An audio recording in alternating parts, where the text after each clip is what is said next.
नमस्कार,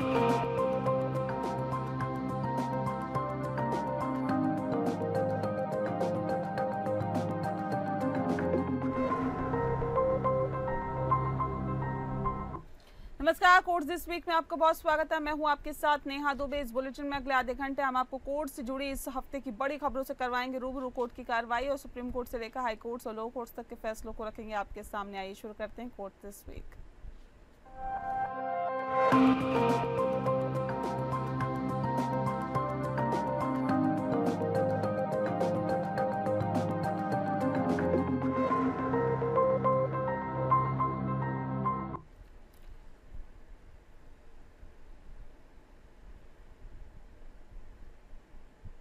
और बुलेटिन की शुरुआत करते हैं। सुप्रीम कोर्ट ने मद्रास हाई कोर्ट के उस आदेश पर रोक लगा दी है जिसमें कहा यह जा रहा है कि जिस तरीके से जिसमें मधुर तूतीकोरिन हाईवे पर NHAI द्वारा टोल वसूली पर तब तक रोक लगाई गई थी जब तक कि सड़क को फिर से नहीं बनाया जाता और अच्छी स्थिति में रखरखाव नहीं किया जाता। जस्टिस प्रशांत कुमार मिश्रा और जस्टिस मनमोहन की पीठ ने राष्ट्रीय राजमार्ग प्राधिकरण या NHAI की विशेष अनुमति याचिका पर नोटिस जारी करते हुए अंतरिम आदेश पारित किया। NHAI की ओर से पेश हुए अतिरिक्त सॉलिसिटर जनरल N वेंकटरमणि ने हाईकोर्ट के आदेश पर रोक लगाने का अनुरोध किया। वकील विल्सन ने तर्क दिया कि अन्य याचिकाओं में NHAI ने सड़क की मरम्मत का वादा किया था लेकिन ये नहीं किया गया।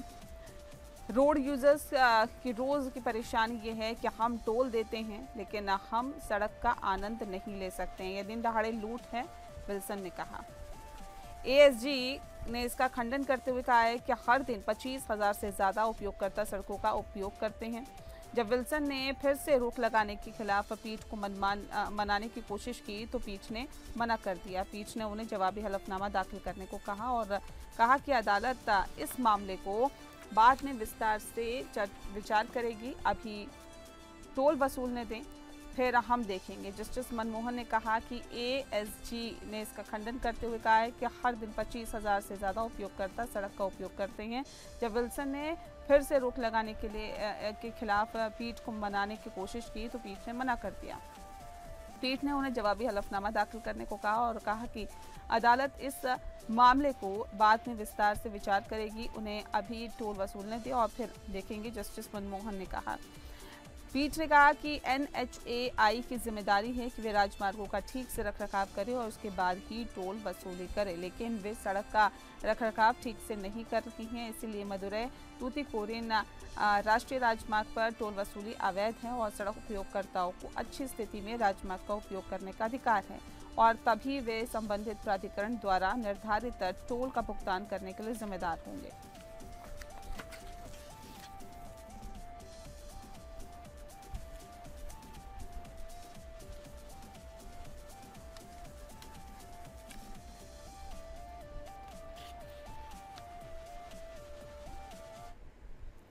वहीं सुप्रीम कोर्ट ने हाल ही में एक महत्वपूर्ण निर्णय में कहा है कि आरोपी को नार्को विश्लेषण परीक्षण से गुजरने का अधिकार है बशर्ते कि अदालत की अनुमति हो। ये निर्णय एक महत्वपूर्ण प्रश्न का उत्तर देता है जो अक्सर आपराधिक मामलों में उठता है जहां आरोपी या जांच एजेंसी नार्को विश्लेषण परीक्षण की मांग करती है। नार्को विश्लेषण परीक्षण एक वैज्ञानिक परीक्षण है जिसमें आरोपी को सोडियम पेंथोथल या अन्य नार्कोटिक दवाइयों का इंजेक्शन दिया जाता है जिससे कि वह सच बोलने के लिए मजबूर हो जाता है। ये परीक्षण अक्सर उन मामलों में किया जाता है जहां आरोपी जांच एजेंसी के साथ सहयोग नहीं कर रहा है या जांच में बाधा डाल रहा है। सुप्रीम कोर्ट ने कहा कि आरोपी को नार्को विश्लेषण परीक्षण से गुजरने का अधिकार है लेकिन यह अदालत की अनुमति के अधीन होगा। अदालत ने कहा है कि यह परीक्षण आरोपी के अधिकारों का उल्लंघन करता है बल्कि ये जांच में मदद कर सकता है और सच्चाई का पता लगाने में सहायक हो सकता है। फैसले में कहा गया है कि आरोपी को नार्को विश्लेषण परीक्षण से गुजरने का अधिकार है लेकिन यह अदालत की अनुमति के अधीन होगा। अदालत को ये सुनिश्चित करना होगा कि परीक्षण के दौरान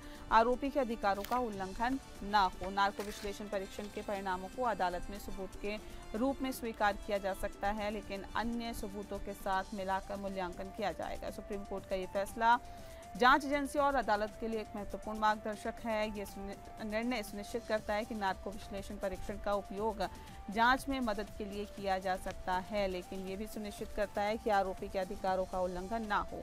सुप्रीम कोर्ट ने जो फैसला दिया है ये महत्वपूर्ण कदम उठाया है और साथ ही साथ बता दें आपको जो जांच एजेंसियों और अदालतों को नार्को विश्लेषण परीक्षण के उपयोग के बारे में स्पष्ट दिशा निर्देश प्रदान करता है। ये निर्णय सुनिश्चित करता है कि जांच में सच्चाई का पता लगाने के लिए नार्को विश्लेषण परीक्षण का उपयोग किया जा सकता है, जबकि आरोपी के अधिकारों की भी रक्षा की जा सकती है।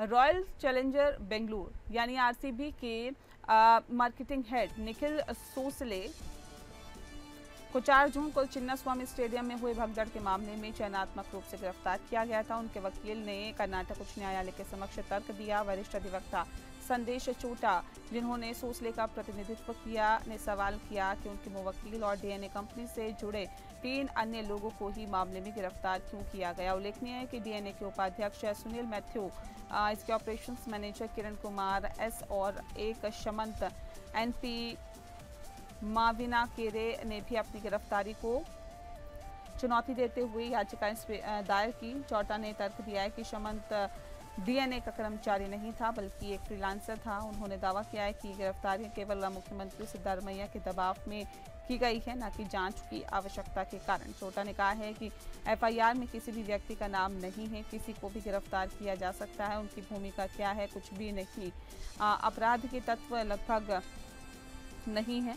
उन्होंने आगे सवाल किया कि 6 जून के बाद गिरफ्तारियां क्यों बंद हुई, जब कई राज्य अधिकारियों ने भी अपने हिस्से की जिम्मेदारी स्वीकार की। उन्होंने कहा कि क्यों की गई ये गिरफ्तारियां, क्यों है ये चयनात्मक, आपके पुलिस अधिकारी निलंबित हुए, खुफिया प्रमुख का तबादला हुआ, राजनीतिक सलाहकार हटाए गए, उन्हें जांच के लिए बुलाना चाहिए था, न कि खुलेआम गिरफ्तारी करनी चाहिए थी।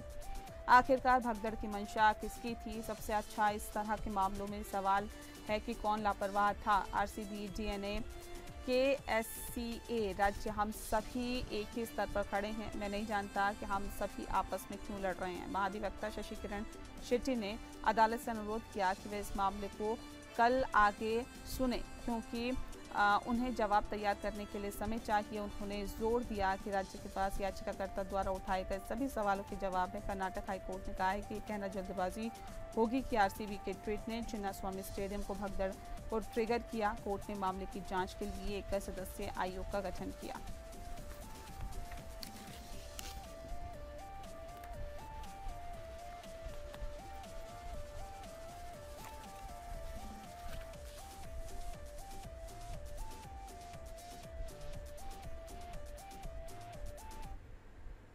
चिन्नास्वामी स्टेडियम भगदड़ मामले में आपको बता दें कि कर्नाटक हाईकोर्ट ने आरसीबी मार्केटिंग हेड निखिल सोसले और डीएनए एंटरटेनमेंट नेटवर्क के प्रतिनिधियों को अंतरिम जमानत दे दी है। कोर्ट ने उन्हें अपना पासपोर्ट जमा करने का निर्देश दिया है। ये मामला 4 जून को बेंगलुरु के एम चिन्नास्वामी स्टेडियम के बाहर हुए हादसे से जुड़ा हुआ है, जिसमें 11 लोगों की मौत हो गई थी और 50 से ज़्यादा लोग घायल हो गए थे। आरसीबी ने अपने विजय परेड के लिए मुफ्त प्रवेश की घोषणा की थी, जिसके बाद बड़ी संख्या में लोग स्टेडियम के बाहर जमा हो गए और सोसले को 6 जून को बेंगलुरु हवाई अड्डे पर गिरफ्तार किया गया था, जब वह दुबई जाने की कोशिश कर रहे थे। कर्नाटक हाई कोर्ट ने सोसले और 3 अन्य आरोपियों को अंतरिम जमानत दे दी, लेकिन उन्हें अपना पासपोर्ट जमा करने का निर्देश दिया। पुलिस ने आरसीबी और डीएनए एंटरटेनमेंट नेटवर्क पर भी भीड़ को नियंत्रित नहीं करने का आरोप लगाया, जिसके कारण भगदड़ हुई थी। कोर्ट ने कहा कि आरोपियों को व्यक्तिगत रूप से देखा जाना चाहिए, न कि कंपनी के प्रतिनिधि के रूप में। कर्नाटक हाई कोर्ट के इस फैसले से आरसीबी मार्केटिंग हेड निखिल सोसले और अन्य आरोपियों को राहत मिली, लेकिन उन्हें अभी भी जांच में सहयोग करना होगा।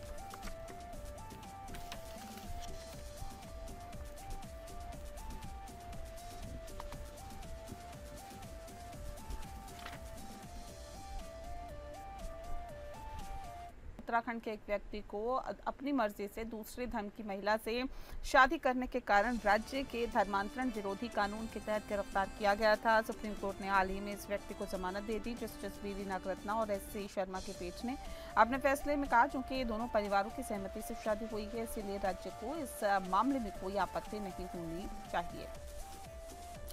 साथ ही अमन सिद्दीकी नाम के व्यक्ति ने दूसरे धर्म की महिला से शादी की थी, जिसके बाद उन पर उत्तराखंड धार्मिक स्वतंत्रता अधिनियम 2018 के तहत आरोप लगाए गए थे। इस कानून की धारा 3 किसी भी व्यक्ति को गलत तरीके से या बलपूर्वक धर्म परिवर्तन करने से रोकती है, जबकि धारा 5 में इसके लिए सजा का प्रावधान है। अमन सिद्दीकी को 6 महीने से ज्यादा समय तक हिरासत में रखा गया था। उत्तराखंड हाई कोर्ट ने अमन सिद्दीकी की जमानत याचिका खारिज कर दी थी, जिसके बाद उन्होंने सुप्रीम कोर्ट का दरवाजा खटखटाया। हाई कोर्ट ने अपने फैसले में कहा कि अमन सिद्दीकी ने अपनी धार्मिक पहचान को छुपाकर शादी की थी, जो एक जानबूझकर किया गया कृत्य था। सुप्रीम कोर्ट ने अपने फैसले में कहा है कि हम देखते हैं कि उत्तरदाता राज्य को आवेदक और उनकी पत्नी के एक साथ रहने पर कोई आपत्ति होनी नहीं चाहिए, क्योंकि उनकी शादी उनके संबंधित माता पिता और परिवारों की इच्छा के अनुसार हुई है। कोर्ट ने अमन सिद्दीकी को जमानत देते हुए कहा है कि ये एक उपयुक्त मामला है जहां जमानत दी जानी चाहिए। इस फैसले के साथ ही कोर्ट ने ये भी स्पष्ट किया है कि चल रही आपराधिक कार्रवाई के बावजूद दंपति अपनी मर्जी के साथ रहने के लिए स्वतंत्र है। सुप्रीम कोर्ट ने घर खरीदारों के हक में फैसला दिया। बिल्डर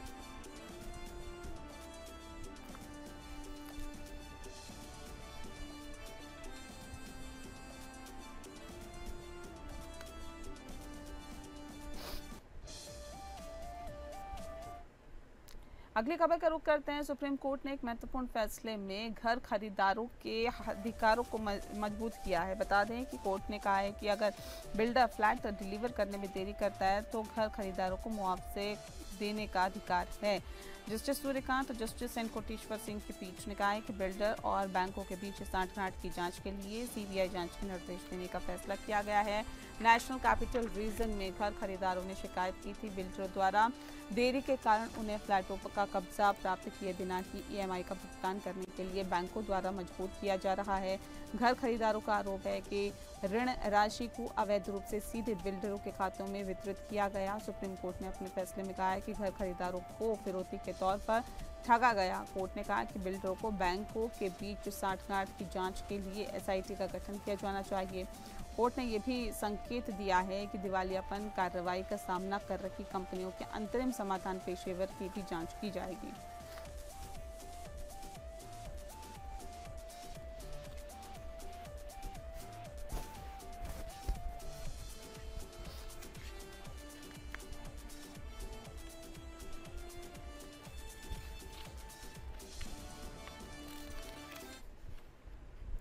वहीं 2014 बैच के यूपी के चर्चित आईपीएस अधिकारी मणिलाल पाटीदार की जमानत मामले में सुप्रीम कोर्ट में सुनवाई हुई। बता दें कि पाटीदार को सुप्रीम कोर्ट से फिलहाल राहत नहीं मिली। सुप्रीम कोर्ट ने यूपी सरकार से पूछा है कि मामले में अभी तक आरोप तय क्यों नहीं किए गए हैं। वहीं कोर्ट ने पाटीदार पर टिप्पणी करते हुए कहा है कि एक अधिकारी के फरार होने की उम्मीद नहीं की जाती, उसे सिस्टम के साथ सहयोग करना चाहिए था। जस्टिस एसवीएन भट्टी की बेंच ने यूपी सरकार की ओर से पेश एएसजी नटराजन ने अर्जी का विरोध करते हुए कहा है कि वे एसपी के पद पर तैनात थे और उनको अगर जमानत दी जाती है तो इसका मामले पर असर पड़ सकता है। हालांकि सुप्रीम कोर्ट ने मामले में सुनवाई करने लखनऊ के स्पेशल जज की एक एप्लीकेशन पर यूपी सरकार को अपना जवाब दाखिल करने के लिए समय देते हुए मामले की अगली सुनवाई 17 जुलाई को तय कर दी है। मणिलाल पाटीदार पर सितंबर 2020 में महोबा जिले के क्रशर व्यवसायी इंद्रकांत त्रिपाठी से रिश्वत मांगने, उन्हें मानसिक रूप से प्रताड़ित करने और आत्महत्या के लिए उकसाने का आरोप है। त्रिपाठी ने गोली मारकर आत्महत्या कर ली थी, जिसके बाद पाटीदार के खिलाफ हत्या का मुकदमा दर्ज किया गया। हालांकि विशेष जांच दल यानी कि एसआईटी की जांच के बाद हत्या का आरोप हटा दिया गया। बता दें, आत्महत्या के लिए उकसाने और भ्रष्टाचार के आरोप बरकरार रहे हैं। पाटीदार लगभग 2 साल तक फरार रहे और इस दौरान यूपी पुलिस ने उन पर 1 लाख रुपए का इनाम घोषित किया था। 2022 में पाटीदार ने अपर जिला एवं सत्र न्यायाधीश की कोर्ट में सरेंडर किया और तब से वह जेल में बंद है। उसी साल केंद्र सरकार के अनुमोदन के बाद यूपी सरकार ने उन्हें सेवा से बर्खास्त कर दिया। पाटीदार की ओर से वरिष्ठ वकील सिद्धार्थ लूथरा ने सुप्रीम कोर्ट में दलील दी कि उनके मुवक्किल 3 साल से अधिक समय से जेल में हैं और अभी तक इस मामले में आरोपी तय नहीं हुए हैं। उन्होंने जमानत की मांग करते हुए कहा कि लंबे समय तक हिरासत में रखना उचित नहीं है।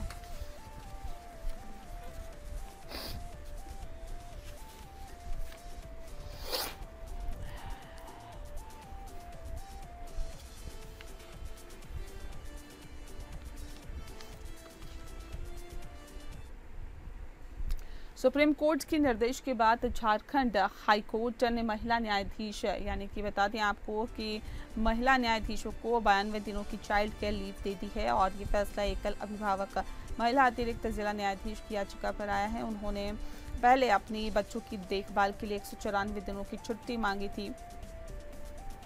महिला न्यायाधीश ने अपनी बच्ची के बोर्ड एग्जाम की तैयारी के लिए CCL मांगी थी, लेकिन हाई कोर्ट ने उनकी याचिका खारिज कर दी थी। सुप्रीम कोर्ट ने हाई कोर्ट को निर्देश दिया है कि वह महिला न्यायाधीश की याचिका पर पुनः विचार करें। बताया भी जा रहा है कि हाई कोर्ट ने अब एक महिला न्यायाधीश को 92 दिनों की CCL दी है, जो जून से सितंबर तक होगी। महिला न्यायाधीश का कहना है कि उन्हें 194 दिनों की छुट्टी चाहिए थी, लेकिन हाई कोर्ट ने छुट्टी कम कर दी है। ऐसे में महिला न्यायाधीश का ये भी आरोप है कि सुप्रीम कोर्ट में याचिका दायर करने के बाद उनके ACR में कुछ प्रतिकूल टिप्पणी दर्ज की गई कि सुप्रीम कोर्ट की अगली सुनवाई जो है वो अगस्त के पहले सप्ताह में होगी और साथ ही साथ हाई कोर्ट को निर्देश दिया गया है कि वह अपना जवाब दाखिल करें और महिला न्यायाधीश की याचिका पर अपना रुख स्पष्ट करें।